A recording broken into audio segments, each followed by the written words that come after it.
This is a device like no other device. The Dell XPS 16 has been built from the ground up to be a very unique laptop. It is not like your MacBook Pro, your Asus Republic of Gamers Zephyrus G16. Even the new Asus ProArt P16 is not anything like the Dell XPS 16. I'm going to dive into the performance, the features, the usability, and what makes this laptop so unique in the laptop market.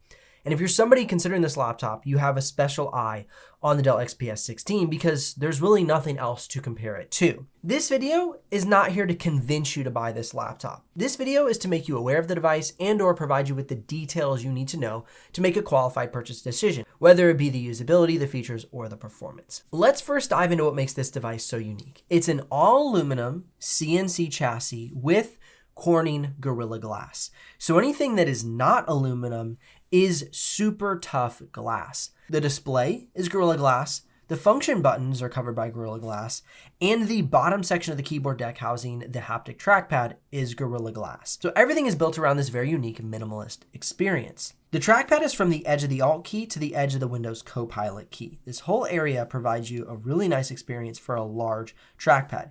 Clickable in any spot, the haptic trackpad clicks very confidently and is very easy to operate. You can right click using 2 fingers, or you can actually do a dedicated right click by clicking on the right side of the invisible haptic trackpad.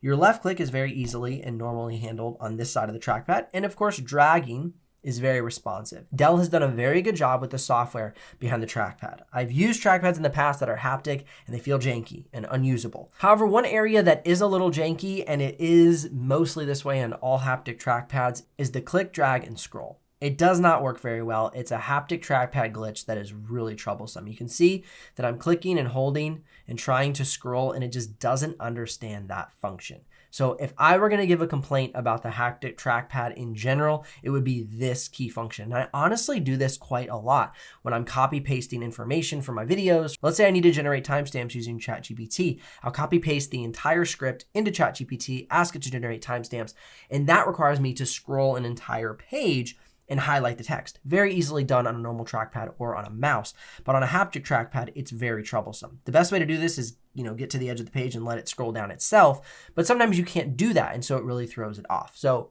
biggest complaint about haptic trackpads is that right there. The haptic function buttons on the top of the keyboard deck respond very nicely, turning the volume up and down very easily, and the keyboard brightness is turned on and off very easily from the haptic buttons as well. Now, one area that some may have to get used to is the way the keys are assembled. It is such a beautiful, thin cluster of keys.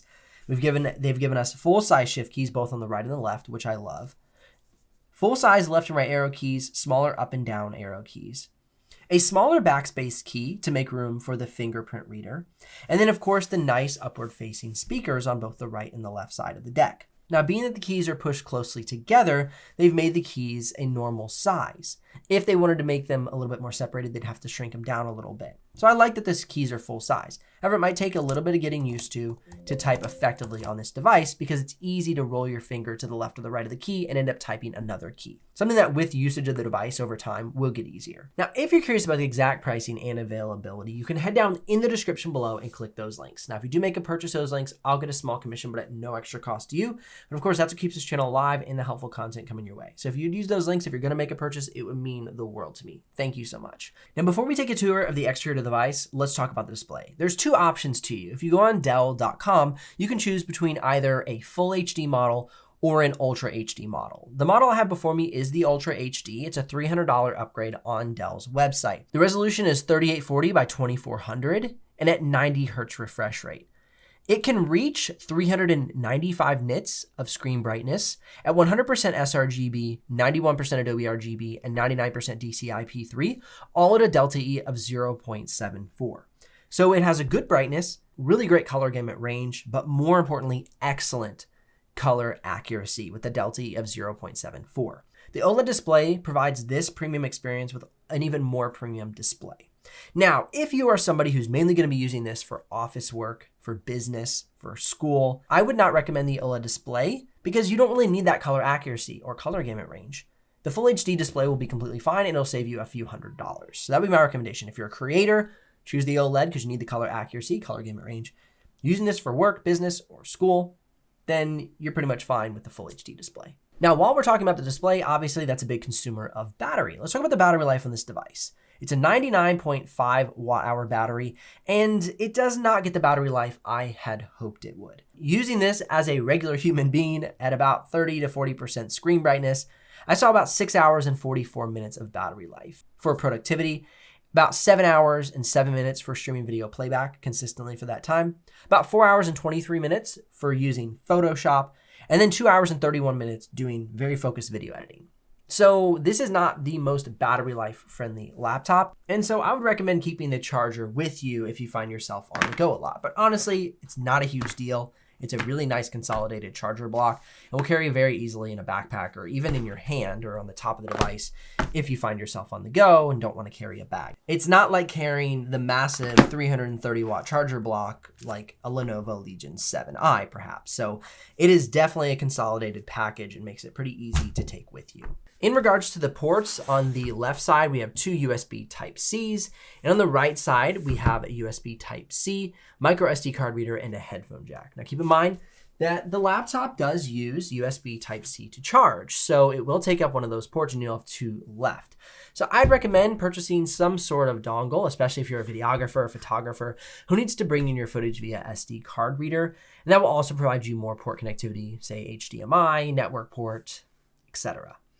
Well, especially when you think about needing USB Type-A. I still have a number of devices that are USB Type-A, so keep that in mind. It does have the micro SD card reader, which is really nice to quickly expand your storage, being that there is no opportunity for an extra M.2 slot inside of the laptop. It comes with one M.2 slot, which is occupied with the boot drive, and so if you wanted to upgrade your laptop, you would have to swap the boot drive, reinstall Windows, etc. This laptop was not meant to be upgraded. It has one M.2 slot, no extra M.2 slot, so you can't just slip a new drive in and expand your storage. You'd have to swap out the boot drive, which means reinstalling Windows and going through that whole process. And keep in mind that the RAM is not upgradable. However, the model I have before me does have 32 gigs of RAM, which unified RAM makes it more than enough for the creator tasks that I run via video editing, graphic design work, photo editing, and even those getting into 3D modeling, which we'll talk about in the performance section of this video. One thing I really love about the device is it has really nice ventilation here along the sides of the device and along the back panel. And so it doesn't have these big, large vent along the bottom. They have really good sized slats on the side of the device to help with airflow, which helps keeping the fan noise to a minimum. So I have the device opened up in Premiere Pro with my 4K test project. And as you'll see, it's about 40 to 42 decibels of fan noise just having the project open. I've yet to start exporting on the project. So about 40 decibels. Now you can see that the temperature is sitting around the 54 to 53 Celsius range. So let's go ahead and start the export and see what kind of temperatures and thermals we will achieve during this 4K export. So we're about halfway through the export and it's holding at around the 40 to 41 decibel range. And we're seeing anywhere from about 65 to 70 degrees Celsius on average for the export. We're nearing the end of the export and we're still seeing the temperatures remain at around the 66 to 70 degrees Celsius range. And we're seeing the fan noise increase a little bit up to 44. Remember, we're running this export in quiet mode. So I'm sure this is most likely the mode you'll want to use in order to have it be not super loud. And the export time is around 2 minutes and 17 seconds. So overall, the laptop did really good remaining quiet and cool. It never got above 72 degrees Celsius, and it never peaked above 42 decibels of fan noise throughout the entire export. So really good quiet experience for this device. And even feeling the keyboard to the touch, the middle of the keyboard gets a little bit warm, but around the trackpad, it stays cool. One thing to keep in mind is this device is not super light. It weighs out by itself at 5 pounds. And you can see the weight and thickness coming up on the screen now. Go ahead and add the charger block, and the device now weighs 5.9 pounds. And you can see the weight and thickness with the respective charger as well now. This is not necessarily a thin and light on-the-go package. They have used very sturdy aluminum materials, which makes the build quality great, but adds a little bit of weight. The Corning Gorilla Glass is a light material, but the aluminum that they've chosen is very nice. As you see, with the top cover flex being almost zero and the screen bounce being very minimal, they've chosen good materials that are holding up and showing great rigidity. Now there is a webcam on the top bezel. Here's a sample so you can see in here for yourself. This is the webcam on the Dell XPS 16 and a little sample of the audio for you as well. And here's a quick sample of the audio so you can hear for yourself what that sounds like.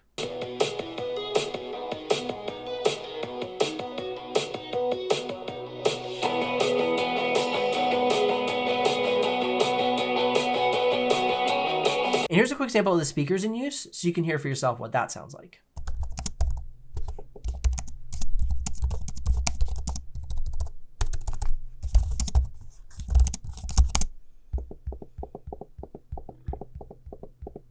Without further ado, let's get into the performance. The device I have before me comes with the Intel Core Ultra 9 185H, the RTX 4070, 32 gigs of RAM, and a 1 terabyte SSD. For the simulated benchmarks, the laptop shows that it has good performance. It doesn't exactly blow other laptops off the chart. Like I said, what advantage this laptop carries is a unique build quality and experience, unlike any other laptop on the market. So I'm not going to say that this laptop is the, de facto performance powerhouse. It really nails the quality experience more than anything while carrying still really good performance. As we move into 3D modeling, you can see that the scores are very good. And you might think, okay, well, why does an RTX 4070 not compete with other RTX 4070s that have higher performance on these charts? And that is due to the maximum graphics power. Other laptops on the charts have anywhere from 100 to 150 watts of maximum graphics power, the ones that are farther up the charts. Where you'll see other RTX 4070s a little bit lower on the charts, have maybe around 65 watts or 80 watts of maximum graphics power.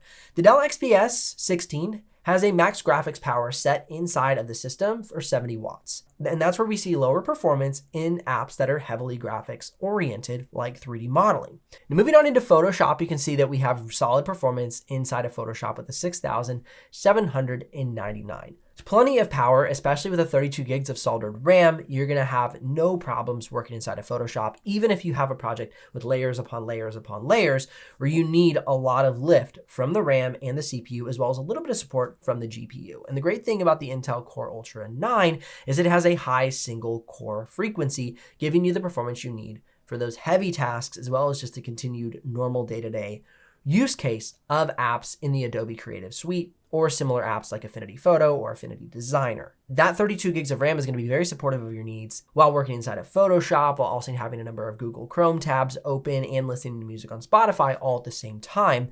That 32 gigs of RAM is going to give you a really nice ceiling to not bottleneck your device. Let's go ahead and jump into video editing on the Dell XPS 16. I'm going to pull up all the export times from 1080p all the way up to 6K. And you can see 35 seconds to export a 9-minute 1080p clip. Super fast, super awesome export time for 1080p. 4K, just as good. You can see it's one of the top results on the 4K chart. That's a 9-minute 4K clip, put in Premiere Pro, export at 4K settings. On battery power, it only adds a minute to the export time, which is absolutely fantastic. So if you're somebody who's exporting 4K on the go, it will only slow you down by a little bit by being on battery power. And looking at 6K BRAW, 20 minutes and 7 seconds. This is where we would see a little bit better performance if we had a higher maximum graphics power. 20 minutes is still a respectable export time. But if I'm overly impressed with a laptop, I'm wanting to see that laptop in kind of the 17 to 15 minute range. And if it's an insane performer, it's going to be in the 13 to 11 minute range. At 20 minutes, this is a good result. This is a result that you'll see out of other laptops in this more premium build category, not balls to the walls gaming laptop performance category, right? Those laptops are going to run loud, they're going to run hot, and they're going to be focused on just maximum performance at all costs. This laptop wants to be a little bit classier, and so it's going to be a little bit slow in the export time so we don't have so much fan noise, so much heat in the system. Now, going ahead and looking, of course, finally at the red export, you can see 15 minutes and 47 seconds, solid for a red footage. Now let's get into playback. There's 16,177 frames in the project. In 4K, the laptop drops 0 frames. In 6K, it drops 1,675, so a 10% rate for the drop footage. For red footage, only a little bit more at 1,809 drop frames. So overall, smooth playback in the video editing experience. If you're looking for a device with excellent build quality, a unique laptop experience unlike none other available on the market, And with Dell being known for great customer service and experience, I definitely think you're making a good choice. Does it have the most performance as compared to gaming laptops? No, but that's not what this device is intended for. It's aimed to be a premium laptop with really good performance and unique experience for its users. Overall, I really like the device, and if you're interested in making a purchase, please consider using the links in the description below as it supports my channel. Otherwise, click or tap the screen here for more videos to help you with your buying decision. I'll see you in the next one.